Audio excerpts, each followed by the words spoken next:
Territory.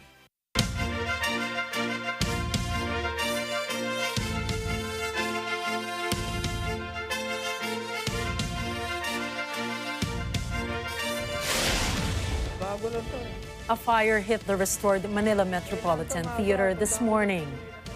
Due to the thickness of smoke coming out, the situation was raised to a second alarm. More details on this later in the news.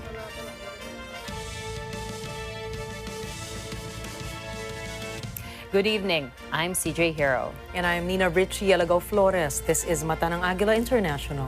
And now for the headlines. All is set for the inauguration of Vice President-elect Sara Duterte in Davao City on Sunday, June 19. President-elect Ferdinand Marcos Jr. appoints additional members of his cabinet, including 98-year-old statesman Juan Ponce Enrile. U.S. congressional probe reveals former President Donald Trump pressured his vice president to overturn the election results. Russia accuses Ukraine of disrupting evacuation efforts in Severodonetsk. And Golden State Warriors win NBA championship over Celtics.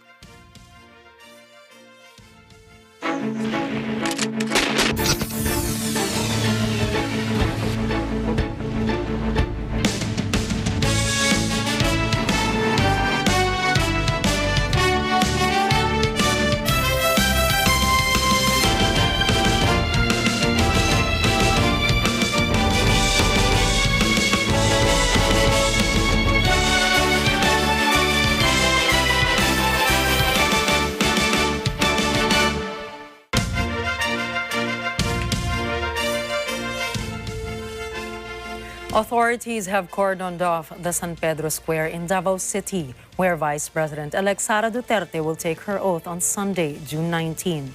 From Davao City, Mayan Corvera files this report. Visitors flocked to Davao City to attend Vice President-elect Sara Duterte's oath-taking, including Inday Sara Para sa Bayan, the group that helped promote and campaign for her advocacy. The group's Secretary General Imelda Imperial says they want to personally witness the oath-taking of the Vice President and they are happy about her victory. Talagang super excited ang lahat kasi overwhelming ang pagkapanalo ng ating mahal na Inday Sara. Siyempre, 32.2 million voted for her. Kaya sobrang ansaya namin. Large LED walls will be installed around San Pedro Square for Davao residents who cannot be accommodated at the venue. Meanwhile, a send-off ceremony was officiated by the Davao PNP for the deployment of law enforcement groups around Davao City to ensure peace and security during the inauguration. The teams deployed include personnel from PNP Special Action Force, Task Force Davao, Maritime Security Group, Coast Guard Tourism Security Unit, Bureau of Fire Protection Personnel, and Regional Mobile Force Battalion 11. Retired Lieutenant Colonel Angel Sumagaysay, head of the Public Safety and Security Command Center in Davao City, says they are expecting 25,000 attendees for the oath-taking but refuse to name the personalities attending the event. As of today, roads along Bolton and San Pedro are closed to traffic and public utility vehicles are not allowed within the premises of the City Hall. The whole of San Pedro Square will be closed to the public from 3 p.m. on Saturday onward. All systems go. Nakaready na yung security and safety clusters for the implementation of our OPLAN. Actually, meron kaming mga 3,000 plus. But then, I believe na madagdagan pa yan dahil sa mga augmentations. Yung mga ipinagbabawal natin dito, yung mga no wearing of jackets, backpacks, pointed objects. Of course, kasali na doon yung mga inuming nakakalasing, illegal drugs. Dapat transparent yung bottled water and wala tayong drone na dapat ipalipad dyan sa area. From Davao City, Mayan Corvera reporting for Mata ng Agila International, trusted, connected, on point. Two legal luminaries and a retired AFP chief have been named as members of the incoming cabinet of Ferdinand Marcos Jr. Let's find out who they are from Eden Santos. President-elect Ferdinand Marcos Jr. has named 3 more members of his incoming cabinet 2 weeks before his formal assumption of the presidency. In a statement, Press Secretary Designate Trixie Cruz Angeles announced the appointment of former Senate President Juan Ponce Enrile as the next Chief Presidential Legal Counsel, outgoing Justice Secretary Menardo Guevara as Solicitor General replacing Jose Calida, and retired AFP Chief Jose Faustino Jr. as Senior Undersecretary and Officer in charge of the Department of National Defense. Enrile's appointment is his comeback to public service 6 years after he announced his retirement from politics in 2016. The 98-year-old statesman has taken various roles for the past 50 years, including Interim Secretary of Finance from 1966 to 1968, Secretary of Justice from 1968 to 1970, and Minister of National Defense from 1972 to 1986. As a staunch supporter of Marcos Jr. and Vice President-elect Inday Sara Duterte during the elections, Enrile was quoted as saying he would devote his time and knowledge for the Republic and for BBM because he wanted him to succeed. Meanwhile, Guevara has accepted the nomination as Solicitor General Designate during a meeting with Marcos Jr. on Thursday. Chosen for his sterling performance as a lawyer for over 30 years, Guevara graduated magna cum laude, majoring in political science from the Ateneo de Manila University in 1974.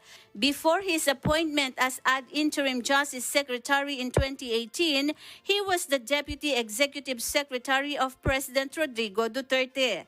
Rounding off Marcos' latest nominees is retired General Jose Faustino Jr., who served as the 56th Chief of Staff of the AFP until his mandatory retirement last November 12, 2021.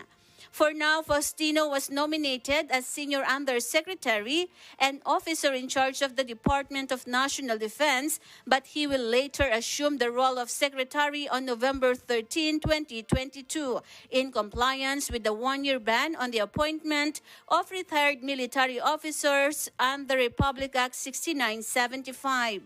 The incoming press secretary said the recent nominations made by Marcos highlights his commitment to encouraging economic development and inclusive growth, as he has vowed to prioritize agriculture, healthcare, education, infrastructure development, digital infra, job creation, and the utilization of renewable energy. Eden Santos reporting for Mata ng Agila International. Trusted, connected, on point.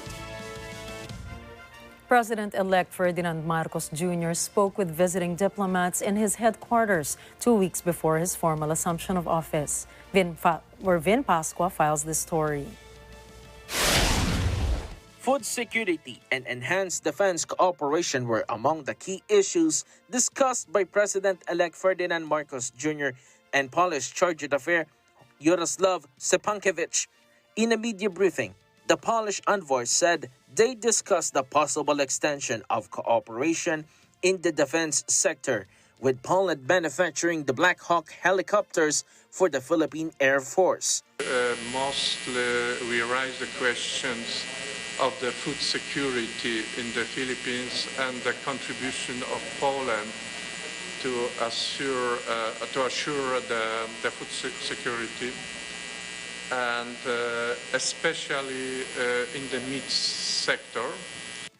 The president also noted the importance of digitalization during the discussion, with the envoy mentioning Poland as the first digitalized government in the European Union. We have excessive experience in this area. So we are talking about the pandemic, post-pandemic economy, that is a challenge, and the president is convinced that the world changed and will be different than what we had before pandemic.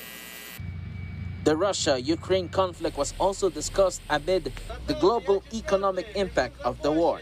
I informed him that around more than 70 Filipinos crossed the Polish border from the Ukraine from the beginning of the conflict, and that we are working hard to assure the export of the Ukrainian wheat that it's creating. There's a big problem in terms of the increase of the prices of bread and some commodities. Aside from the Polish ambassador, the president-elect also met with representatives from New Zealand, Nigeria, Bangladesh, and Australia. The envoys agreed that their meeting with Marcos Jr. was significant in strengthening the bilateral ties between the Philippines and their respective countries.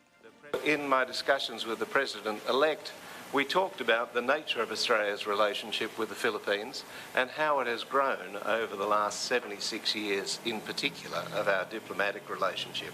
We had a very fruitful discussion, and the president-elect has expressed his keen interest in boost up our cooperation in agriculture sector, and we have discussed our joint cooperation in pharmaceuticals, agriculture, ceramic industries, glass fiber industries, jute and jute goods industries, garments industries. And we have also discussed about our cooperation in regional and international level. Vin Pascua reporting for Mata ng Agila International. Trusted, connected, on point. Robin Padilla took his oath as a senator before President Rodrigo Duterte last night at Malacanang. Padilla's wife, Mariel, posted on Instagram photos taken during the oath-taking ceremony, which she witnessed along with Padilla's mother, Lolita Eva Carino, and their daughters, Isabella and Gabriela. Padilla topped the recently concluded senatorial race, garnering 26,612,434 votes. A staunch supporter of Duterte, Padilla ran under the president's party, PDP Laban. He was also a guest candidate for the Uniteam tandem of President-elect Ferdinand Marcos Jr. and Vice President-elect Sara Duterte. His wife thanked President Duterte and defended him against critics. Mariel believes her husband will be effective in his job, saying she's confident he can overcome all the challenges he will face as a lawmaker. The Department of Energy has announced another round of oil price adjustments next week. But Director Rino Abad of the department's Oil Industry Management Bureau says the increase will be lower than that of the previous week. Abad clarifies that pump prices in Metro Manila will not reach 100 pesos per liter, but admits this is the scenario now in the provinces. He says the government's hands are tied when it comes to preventing oil price increases as the country follows international pricing.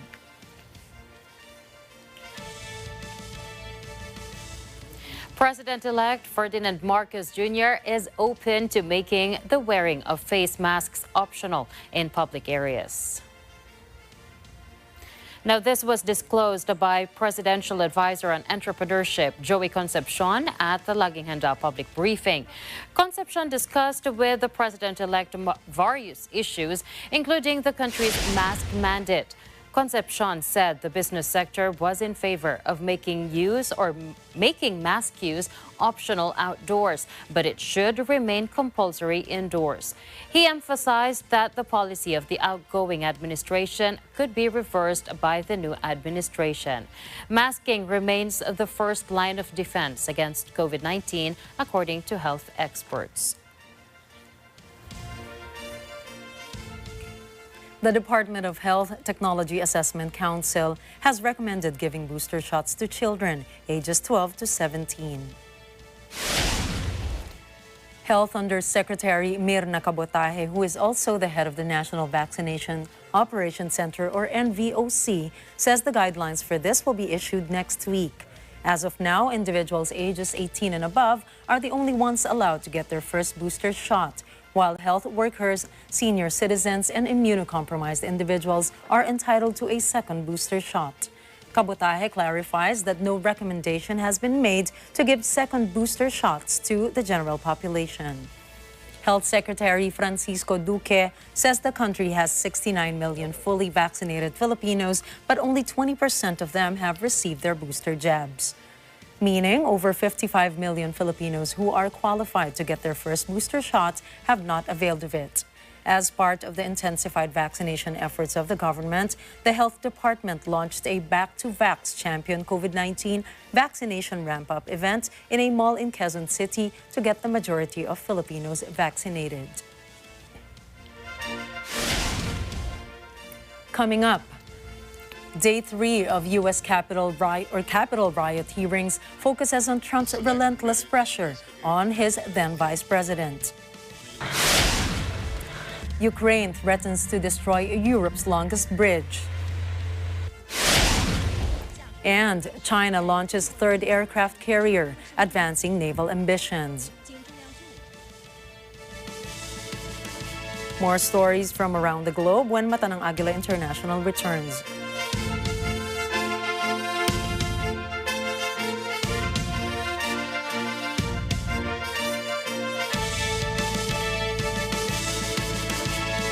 Ang morning show na always nagbibigay ng ngiti at saya sa bawat kada all over the world.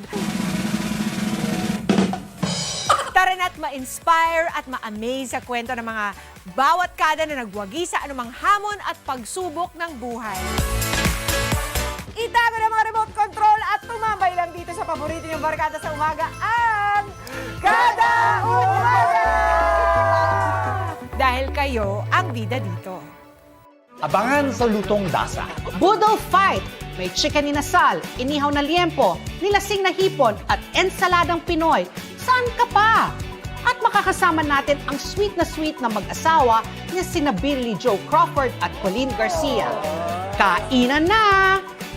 Kita-kits sa Lutong Dasa.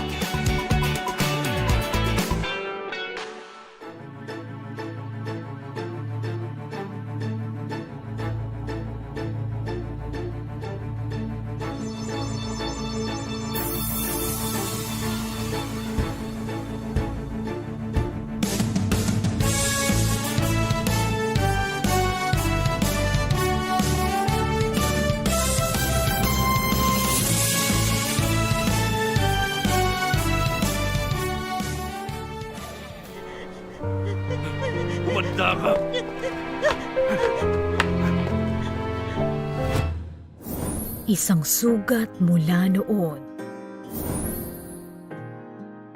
Nababakas hanggang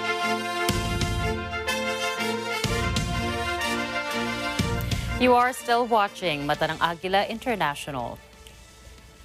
Congressional investigators and former administration aides revealed Donald Trump pressured his vice president to go along with an illegal plot to overturn the 2020 U.S. election and whipped up a mob that put his deputy's life in danger when he refused.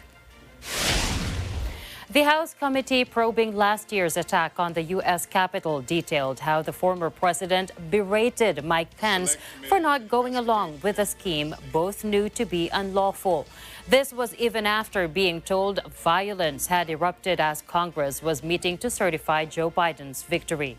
At its third public hearing, the panel details a relentless pressure campaign by Trump on Pence as a cornerstone of a criminal conspiracy to keep the defeated president in power. Panel Chairman Benny Thompson says Trump wanted Pence to do something no other vice president has ever done, to reject the votes and either declare Trump the winner or send the votes back to the states to be counted again. Thompson adds the then U.S. Vice President resisted the pressure, knowing it was illegal and wrong.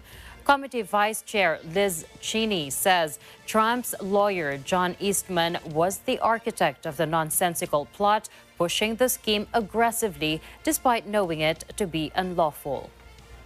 Here, Dr. Eastman says the Vice President can reject the Biden electors from the states that he calls, quote, disputed. Under several of the scenarios, the Vice President could ultimately just declare Donald Trump the winner.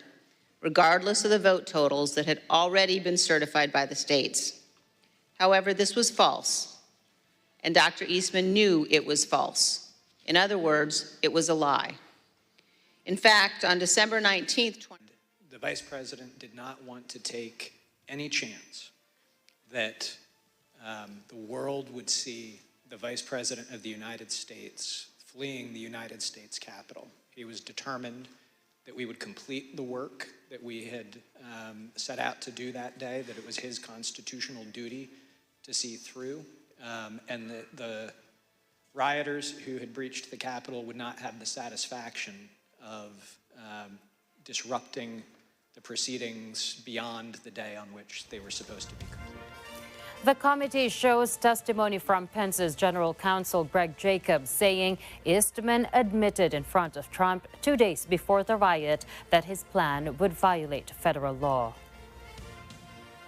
Russia has accused Ukraine of disrupting evacuation from a Severodonetsk plant near Azov.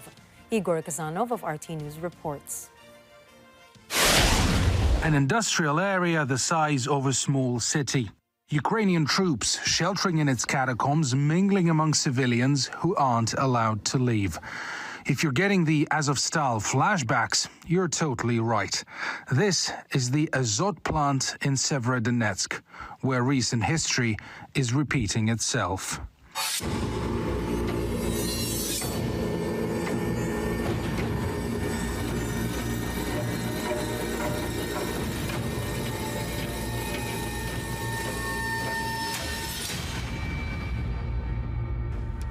Up to 1,000 civilians are estimated to be trapped at the Azot chemical plant. Russia has made an attempt at a humanitarian ceasefire, but Ukrainian artillery had other plans.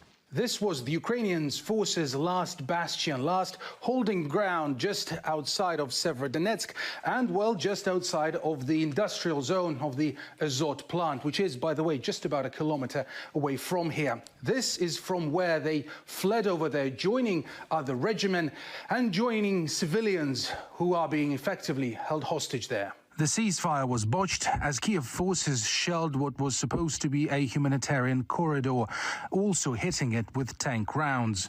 Only one elderly man, in a come-whatever-may attempt, eventually managed to get out. The bloody standoff around the plant continues, as Kiev refuses to accept that yet another massive surrender of its troops is looming over the horizon. Amiga Zhdanov, RT. Ukraine should target the bridge connecting Crimea to the Russian mainland via the Kerch Strait as soon as it gets the required weapon from the West. This according to Major General Dmitry Marchenko in an interview with the U.S. state-run media. Marchenko told Crimea Realities the Kerch Bridge is absolutely our #1 target. The said bridge is the longest construction in Europe, which opened in 2018. As the main way of sending in reserves, Ukraine forces just have to cut it off. As soon as that road is cut off, people will start to panic, Marchenko added, as quoted also by RT News. The Major General also claimed that those who flew Russian flags in Simferopol will quickly get Ukrainian flags and start flying them instead. Marchenko said he would see Kiev victorious by the end of summer, provided that enough weapons and ammunition arrive from the U.S. and its NATO allies.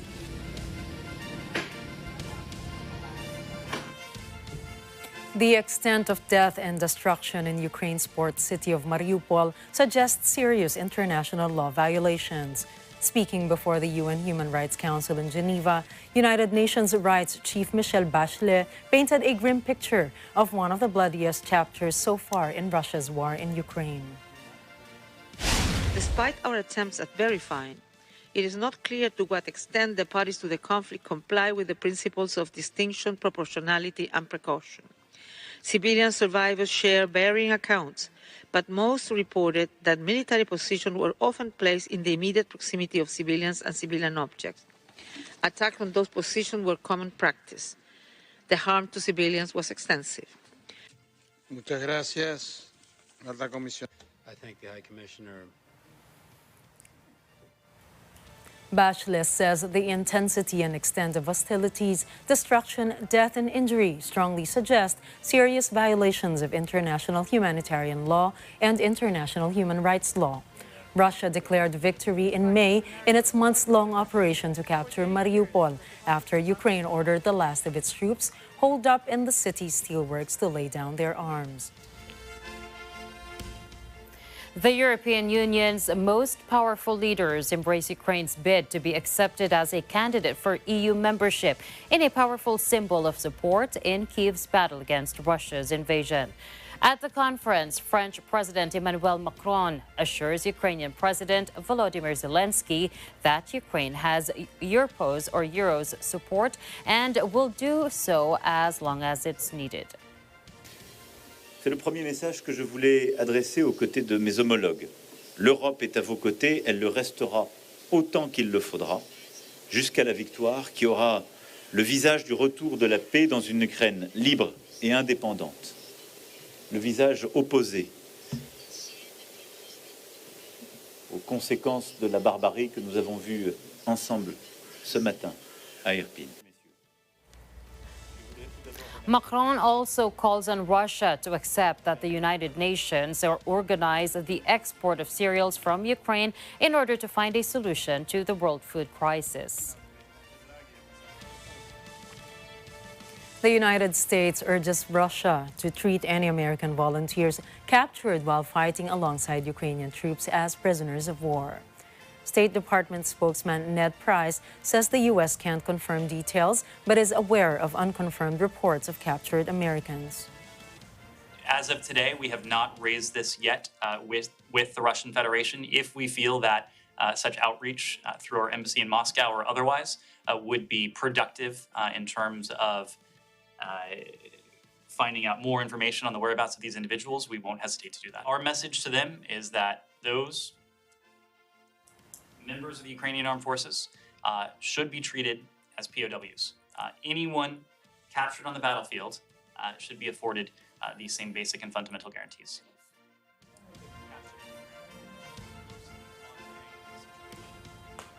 Price says the U.S. is in contact with Ukrainian authorities, as well as with the International Committee of the Red Cross and the families of the two reported missing U.S. citizens. Poll analysts are predicting a disappointing turnout in California's midterm elections. As Julian Fiesta reports, nearly 3 out of 4 eligible voters will likely stay home come Election Day. The low turnout is in contrast to the high voter registration numbers. At least 80% of Californians are registered to vote. Some reasons for not voting: inconvenient poll locations, high gas prices, heat waves, and a general sense of fear of new variants of COVID-19. But who is not voting? Only 9% of voters aged 18 to 24 are voting. Asian Americans and Latinos also tend to stay home. The Center for Inclusive Democracy found in 2020 a quarter of eligible voters were not sure how to find their polling place. And 2/3 didn't know about new voting options such as casting a ballot by mail and voter drop-off boxes in community locations. The answer to low voter turnout: educate voters on the importance of their participation in the electoral process and make it easier for them to cast a ballot. Julian Fiesta, Matanang Agila International, Los Angeles, California. Trusted, connected, on point. China launched its third aircraft carrier, the first designed and built entirely in the country, marking a major military advance for the Asian superpower. Launched in a Shanghai shipyard to great fanfare, the Fujian is more technically advanced than the other Chinese carriers. State broadcaster CCTV hailed Fujian as the first catapult aircraft carrier wholly designed and built by China. The Fujian will take years before it reaches operational capacity, as the Ministry of Defense has not announced a date for entry into service. But CCTV stressed in the report that sailing and mooring tests will be carried out as planned after the ship is launched. China has two other aircraft carriers in service, the Liaoning and the Shandong. But unlike the Fujian, they use a ski jump style platform to launch aircraft and do not have a catapult launcher system. The U.S. currently has by far the most aircraft carriers in service at 11 ships, followed by China and Britain at 2 each, according to Defense Magazine Janes. Now, the announcement comes as tensions between China and the U.S. have raged up significantly in recent weeks over Beijing's saber-rattling towards self-ruled Taiwan. China views as a breakaway province to be seized by force if necessary. UK Home Secretary Priti Patel has approved the U.S. government's request to extradite the WikiLeaks publisher Julian Assange, her department said. The UK courts have not found that it would be oppressive, unjust, or an abuse of process to extradite Assange, the Home Office also said in a statement. Assange is wanted in the U.S. over documents leaked in 2010 and 2011 provided by U.S. Army intelligence analyst Chelsea Manning. The leaks included Iraq war logs, Afghanistan war logs, and Cablegate. Meanwhile, WikiLeaks criticized the UK government for approving the extradition and vowed to appeal the decision. The group said in a statement that this is a dark day for press freedom and for British democracy, insisting that Assange did nothing wrong and was being punished for doing his job as a journalist.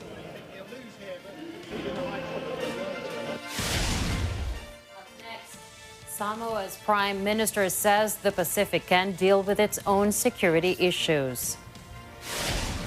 Japan and the U.S. showcase military hardware in combat display.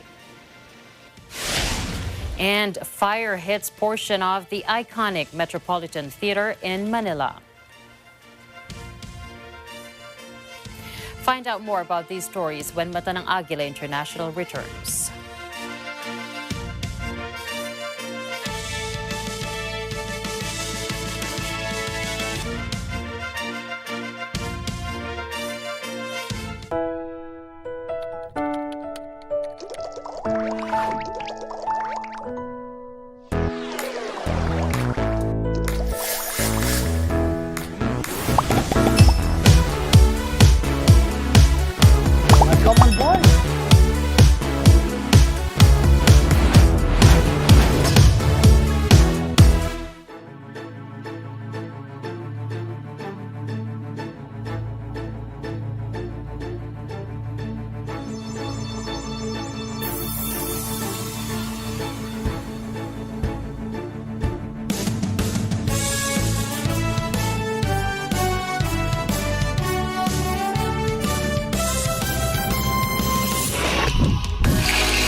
This portion is brought to you by SCCI Management and Insurance Agency Corporation and Source Alliance.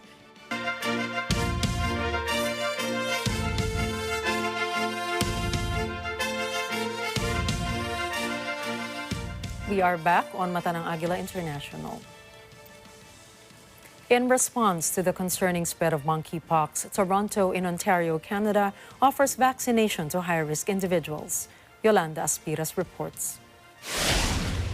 The Toronto Public Health has launched a vaccination program to limit the spread of the monkeypox virus.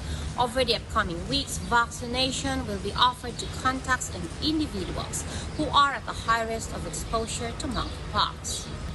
The vaccine given is Invenue, a third-generation smallpox vaccine that was authorized for use in Canada back in 2013. Last month, Toronto had its first suspected case of monkeypox. Now, the city has 18 positive cases and 23 still under investigation. This brings up the total within the country to 123 positive and 24 suspected cases. According to Canada's top medical health official, Dr. Teresa Tang, all cases in the country so far have been male and the majority have reported sexual contact with men. However, Dr. Tom states that the virus is not limited to only one community and can spread to anyone who is a close contact to someone with the virus or any contaminated objects. Monkeypox is known to present itself in two forms, either from Central or West Africa.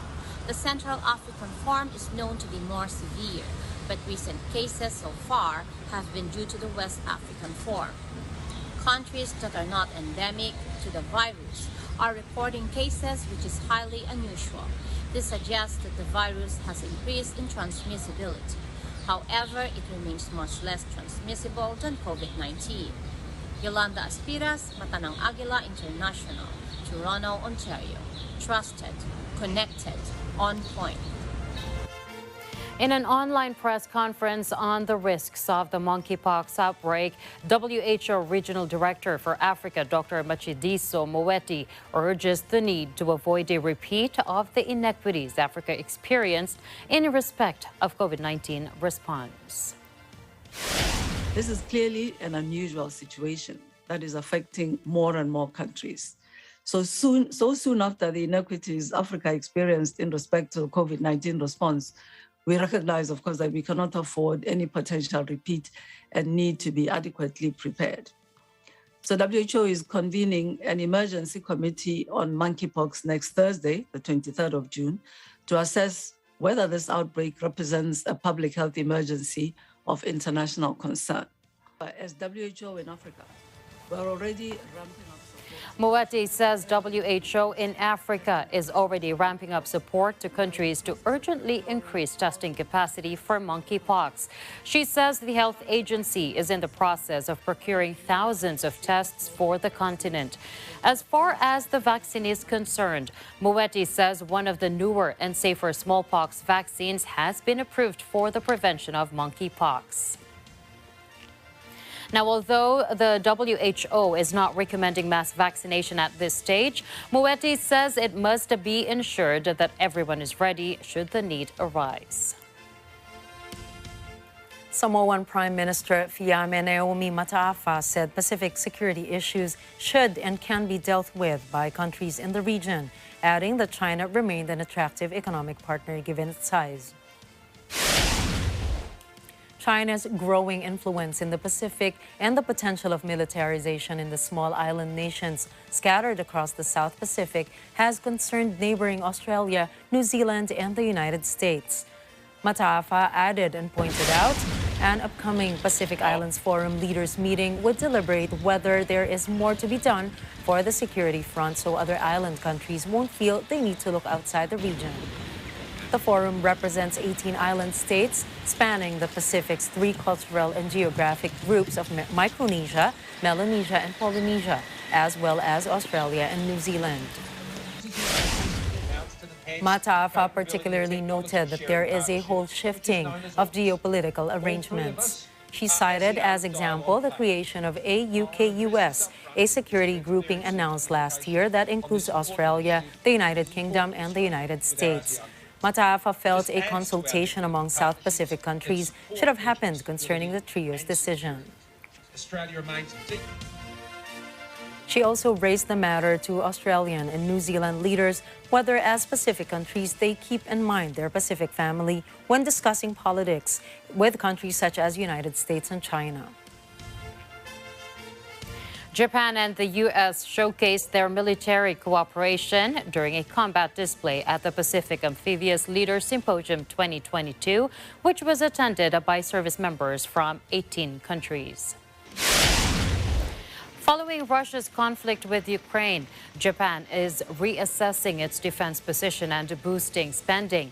Earlier this week, Prime Minister Fumio Kishida said to protect Japan, his government would set out a new national security strategy. This included expanding Japan's defense budget beyond 2% of GDP, a ratio that would put it on par with members of NATO. The move marks a departure from Japan's political tradition of capping defense spending below 1% of its GDP, which stands at around $5 trillion. Kishida also said that he would attend this month's NATO summit in Madrid, becoming Japan's first leader to join a top meeting of the Transatlantic Alliance.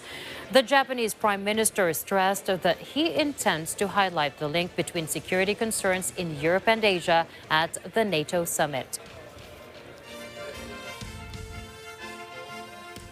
A potluck dinner at an Alabama church turned into tragedy when a gunman entered the building and opened fire. 2 people died and a third is in hospital with unknown injuries. The shooting happened at St. Stephen's Episcopal Church in Vestavia Hills, a suburb of Birmingham, Alabama. Several law enforcement agencies are involved in the investigation. A suspect is in custody, but police have not yet determined a motive. More details are expected in the following hours. The United Nations denounces the murder of a British journalist, Dom Phillips, and indigenous expert Bruno Pereira in the Amazon. Now, environmental activists put the blame on Brazilian President Jair Bolsonaro's willingness to allow commercial exploitation of the rainforest. 57-year-old Phillips and 41-year-old Pereira went missing on June 5th in a remote part of Amazon's that's rife with illegal mining, fishing, and logging, as well as drug trafficking. 10 days later, on Wednesday, a suspect took police to the place where he had buried bodies. The federal police chief of Brazil's northern Amazonas state says there is a 99% probability that the unearthed human remains corresponded to the missing man.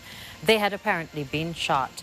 The UN Human Rights Office says it is deeply saddened by the information about the murder of the 2 men. Phillips, a longtime contributor to The Guardian and other leading international newspapers, was working on a book on sustainable development in the Amazon with Pereira as his guide when they went missing. Pereira had received multiple threats from loggers and miners with their eyes on isolated indigenous land. A fire hit a portion of the Metropolitan Theater in Manila this morning. What is the extent of damage it caused? Madeline Villar Moratillo reports. A fire broke out in one part of the Metropolitan Theater in Manila this morning.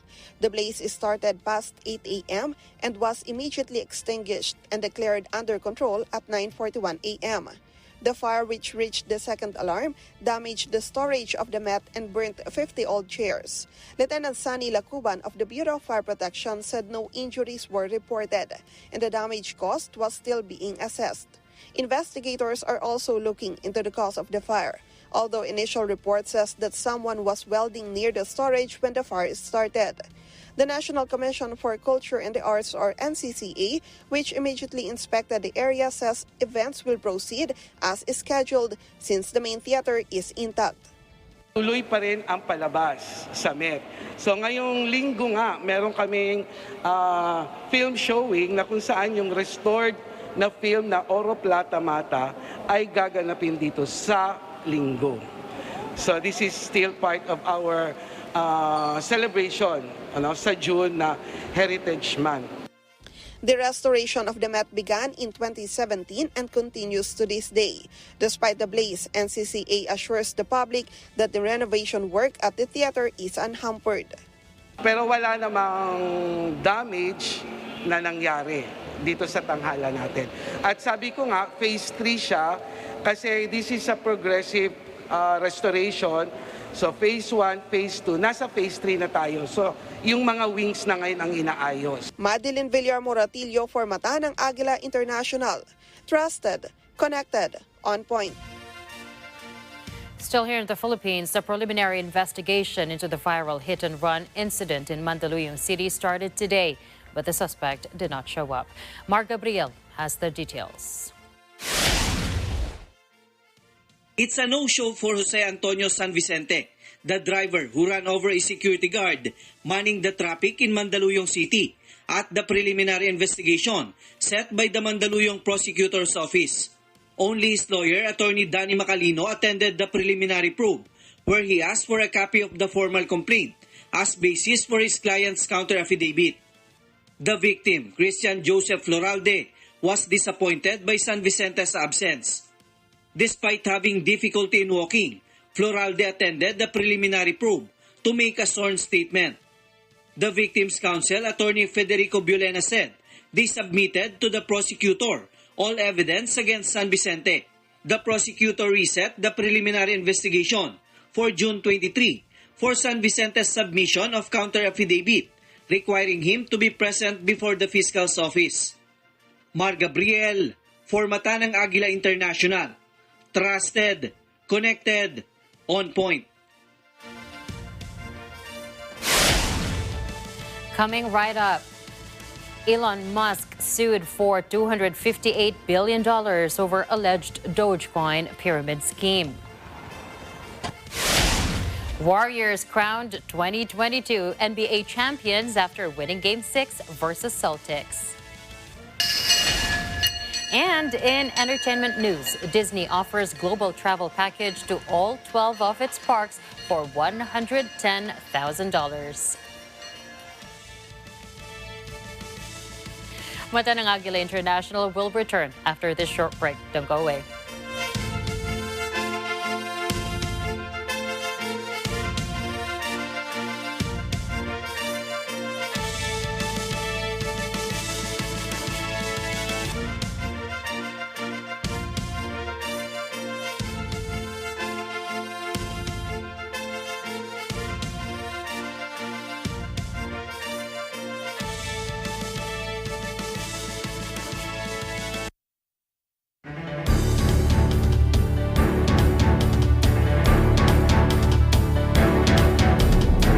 Consider purchasing digital art online and receiving a special digital token that proves ownership of the artwork.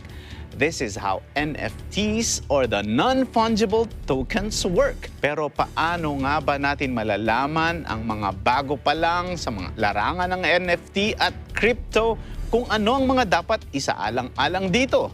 Ano nga ba ang mapapakinabangan natin sa NFT digital art? Ano rin ang mga issue o kontrobersiyang konektado sa NFTs? Lahat ng yan ay ibabahagi sa atin ng CEO ng Bayani Chain na si Jello Wong. Non-fungible means unique. It cannot be replaced, it cannot be duplicated, and it cannot be stolen. It's an avenue for you to make so much money. Most people call it a scam because, again, there are a lot of scammers taking advantage of this tech. All these in this episode of Open for Business. The MLB Southeast Asia Cup o MSC 2022. Sino ang magwawagi at sino ang uuwing talunan? Which team will fly over the cloud at mababansagan Kings of Sea? Ang MSC 2022 Arena ay tatanghal sa Kuala Lumpur, Malaysia. From June 11 until June 19. Follow #SupremeC for more updates. Mobile Legends Bang Bang, where heroes make history.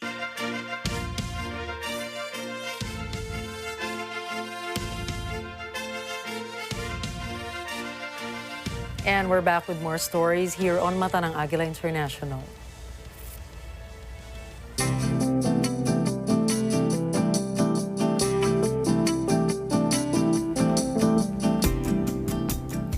Spain, which has already seen its hottest May since the beginning of this century, is sweating under temperatures forecast as high as 43 degrees Celsius or 109 Fahrenheit. The AMET Weather Service says no relief is expected before Sunday. The regional government says at least 3 forest fires have burnt nearly 2,470 acres in Catalonia, but this could grow to 49,500 acres before the fires are contained. No evacuations have yet been ordered, and people are being urged to remain in their homes. Meanwhile, neighboring Portugal saw its hottest May since 1931. Scientists blame the early season heat across Europe on global warming, which is caused by greenhouse gas emissions.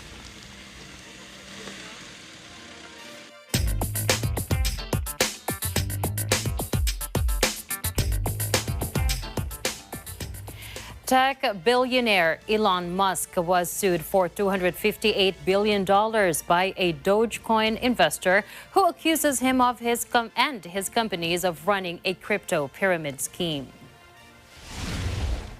According to the complaint filed by Keith Johnson in a federal court in Manhattan, Musk, Tesla, and SpaceX falsely and deceptively claim that Dogecoin is a legitimate investment when it has no value at all. The lawsuit listed a series of tweets and online statements made by Musk to promote the meme-based Dogecoin and drive up its price, which placed Dogecoin in the top 10 cryptocurrencies in the last 18 months, only to let the crypto's price crash. On Thursday, it was worth less than 6 cents. Dogecoin was created in 2013 by IBM software engineers Billy Marquez and Jackson Palmer as a joke, but it became wildly popular and attracted serious investors. Musk soon claimed to be a fan of Dogecoin, even naming it his favorite cryptocurrency. In 2019, in a joke Twitter poll, he was even voted Dogecoin CEO. With the Dogecoin price crashing over the last few months, Johnson demands $86 billion in damages, triple damages of $172 billion, plus an order blocking Musk, Tesla, and SpaceX from promoting Dogecoin.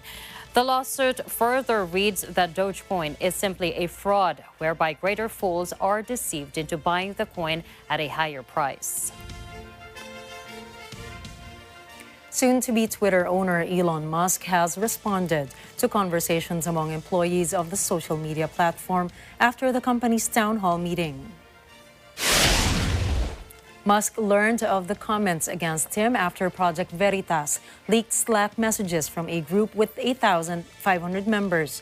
Twitter staff questioned Musk for saying his political views were moderate despite leaning toward supporting Republican Governor Ron DeSantis, a contender in the 2024 U.S. elections. Musk tweeted interesting in response to the leaked conversations. Musk earlier said his goal was to clean up the left-wing bias on Twitter, promote free speech, and make the platform inclusive for all.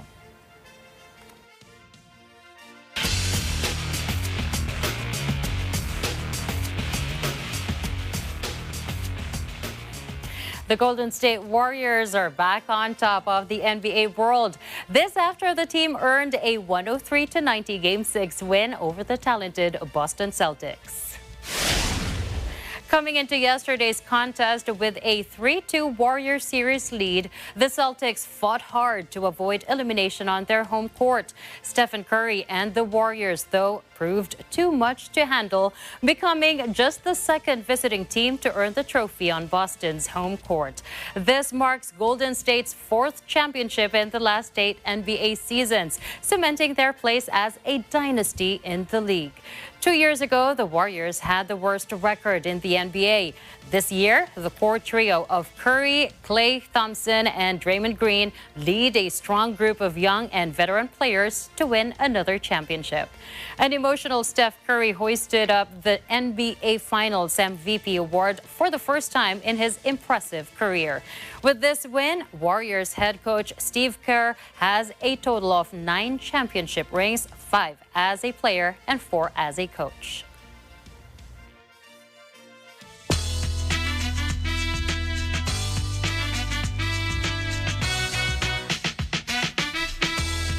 Not sure which Disney resort to visit next summer? Disney chiefs have a solution for its most obsessive and deep-pocketed fans. Starting at a hefty $110,000 per person, one gets an around-the-world package trip to all 12 parks. It's called Disney Parks Around the World, a private jet adventure. It will fly 75 mega fans around the world in July 2023, with VIP visits to Disney resorts in California, Tokyo, Shanghai, Hong Kong, Paris, and Florida. Across 24 days, there will even be stops at countries that do not have Disney parks. It includes tours of the Taj Mahal in Agra, India, and Egypt's pyramids of Giza. With theme park attendances and tourism more generally recovering from the pandemic, this latest offering from Disney is its most luxurious yet. The $109,995 per person price tag is for two people sharing. Those traveling solo face an additional surcharge of at least $10,995. No discount is offered for children who must be at least 12, and airfare to Los Angeles from Orlando for the first and last legs is excluded.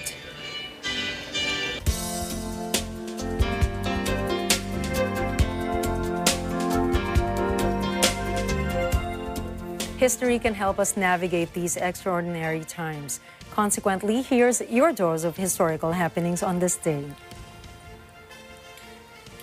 In 1631, Mumtaz Mahal died during the birth of her 14th child. In her memory, her husband, Mughal Emperor Shah Jahan, built the Taj Mahal, which remains one of the most famous buildings in India to date. In 1885, the disassembled Statue of Liberty arrived in New York as a gift from the people of France. It took 214 specially built wooden crates to ship its 350 pieces of copper and iron. And in 1972, the Watergate, one of the most spectacular political scandals in U.S. history, erupted. Investigation into the break-in to the Democratic National Committee headquarters exposed a trail of abuses of power by the Nixon administration. Facing likely impeachment for covering up the scandal, President Richard Nixon became the only U.S. president to resign. And now to start your weekend, here's a quote from Roman Emperor Marcus Aurelius. When you arise in the morning, think of what a precious privilege it is to be alive, to breathe, to think, to enjoy, and to love. You know, that is so relevant, especially these days. Just to wake up and to know you are alive and you have another day to have a second chance. And you know, before you start counting the blessings of the day, start counting the blessing of being able to wake up. Exactly. Do not forget that. That's so precious. And that is a wrap for tonight's news. It is the weekend. You guys enjoy. Catch the latest updates on our social media channels. I'm CJ Hero. And I'm Nina Richielago Flores. Have a wonderful weekend, everyone. This is Mata ng Agila International. Trusted, connected, on point.